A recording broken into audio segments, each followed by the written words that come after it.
അമൂല്യമായൊരു കയ്യൊപ്പ് പതിഞ്ഞ, വായിക്കാൻ എന്തേ വൈകിയെന്ന് തോന്നിപ്പിച്ച ഒരു പുസ്തകം.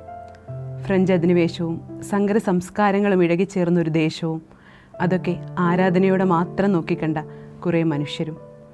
പുതുതലമുറയുടെ സ്വാതന്ത്ര്യത്തിനായിട്ടുള്ള പോരാട്ടവും വിപ്ലവവും പ്രണയവും വിരഹവും കാത്തിരിപ്പും മിഥ്യയും ഐതിഹ്യങ്ങളുമൊക്കെയായി 3 തലമുറയെ വായനക്കാരുടെ മനസ്സിൻ്റെ ക്യാൻവാസിലേക്ക് നിറങ്ങൾ ചാലിച്ച ചിത്രങ്ങളായി എഴുതി ചേർത്ത ഒരു പുസ്തകമായിരുന്നു മലയാളത്തിൻ്റെ പ്രിയ കഥാകൃത്ത് ശ്രീ എം മുകുന്ദൻ്റെ മയ്യഴിപ്പുഴയുടെ തീരങ്ങളിൽ.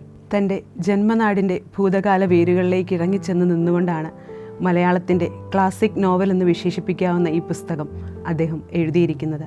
പണ്ട്, അതായത് ദാസൻ്റെ പിറവിക്ക് മുൻപ് എന്ന വരിയോടുകൂടിയാണ് പുസ്തകം ആരംഭിക്കുന്നത്.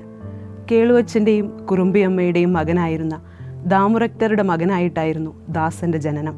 ചെറുപ്പത്തിൽ തന്നെ തൻ്റെ അച്ചമ്മയായ കുറുമ്പിയമ്മയിൽ നിന്ന് മയ്യഴിയുടെ ചരിത്രവും ഫ്രഞ്ച് അധിനിവേശത്തെക്കുറിച്ചുള്ള കഥകളുമൊക്കെ ദാസൻ്റെ മനസ്സിൽ പതിഞ്ഞിരുന്നു. പോണ്ടിച്ചേരിയിൽ നിന്ന് വിദ്യാഭ്യാസം പൂർത്തിയാക്കി വരുന്ന തൻ്റെ കൊച്ചുമകൻ താൻ ഏറെ ആരാധിക്കുന്ന ലെസ്ലി സാഹിബിനെ പോലെ കോട്ടും തൊപ്പിയും ഒക്കെ ധരിച്ചു വരുമെന്നായിരുന്നു കുറുമ്പിയമ്മ സ്വപ്നം കണ്ടിരുന്നത്. പക്ഷേ ദാസൻ വന്നതാവട്ടെ മയ്യഴിയുടെ വിമോചനത്തിന് വേണ്ടിയിട്ടായിരുന്നു. കുഞ്ഞനന്ദൻ മാസ്റ്ററുടെ കമ്മ്യൂണിസ്റ്റ് ആദർശങ്ങൾ ഉൾക്കൊണ്ട് മയ്യഴിയുടെ വിമോചനത്തിനായി ഇറങ്ങിപ്പുറപ്പെട്ട ദാസന് വീട്ടിൽ നിന്ന് പോലും ഒറ്റപ്പെടലാണുണ്ടായിരുന്നത്. കാരണം മയ്യഴിയുടെ മക്കൾ അന്ന് വരെ ഫ്രഞ്ച് അധിനിവേശത്തെ ആരാധനയോടെ മാത്രമാണ് നോക്കിക്കണ്ടുകൊണ്ടിരുന്നത്. ഈ സ്വാതന്ത്ര്യ പോരാട്ടങ്ങൾക്കിടയിലും ദാസൻ്റെയും ചന്ദ്രികയുടെയും പ്രണയം മനോഹരമായി ഈ പുസ്തകം പറഞ്ഞു വയ്ക്കുന്നുണ്ട്. പിന്നീട് അങ്ങോട്ട് വിപ്ലവത്തിൻ്റെ മാറ്റൊലികളായിരുന്നു മയ്യഴി നിറയെ. മയ്യഴിയുടെ സ്വാതന്ത്ര്യ സമര പോരാട്ടം, ദാസൻ്റെ 12 വർഷത്തെ ജയിൽ ജീവിതം, മയ്യഴിയുടെ വിമോചനം, ചന്ദ്രികയുടെ വേർപാട്. അങ്ങനെ മയ്യഴിക്ക് സ്വാതന്ത്ര്യം കിട്ടിയപ്പോൾ ദാസന് നഷ്ടമായത് തൻ്റെ ജീവിതവും തൻ്റെ പ്രിയപ്പെട്ടവരെയുമായിരുന്നു. അച്ചുവിനറിയാം ദാസൻ എവിടെയാണുള്ളതെന്ന്. ഓടിക്കിതച്ചുകൊണ്ട് അയാൾ കടൽക്കരയിലെത്തി. പൊടുന്നനെ അയാളുടെ കാലുകൾ ചലനമറ്റ് നിന്നു. ദാസൻ എന്നും ഇരിക്കാറുള്ള സ്ഥലം ഒഴിഞ്ഞു കിടന്നിരുന്നു.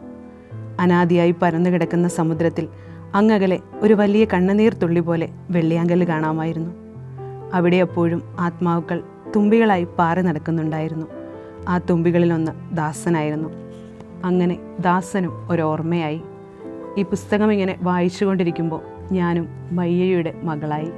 കുറുമ്പിയമ്മയും ലെസ്ലി സ്ലായവും ദാമു റെക്ടറും സ്വന്തം നാടിനു വേണ്ടി പോരാടി ഒടുവിൽ വെള്ളിയാങ്കല്ലിൽ അപ്രത്യക്ഷനായ ദാസനും പ്രണയത്തിനു വേണ്ടി ജീവൻ ഹോമിച്ച ചന്ദ്രികയുമൊക്കെ ഓർമ്മകളിൽ ഇപ്പോഴും തങ്ങി നിൽക്കുന്നു.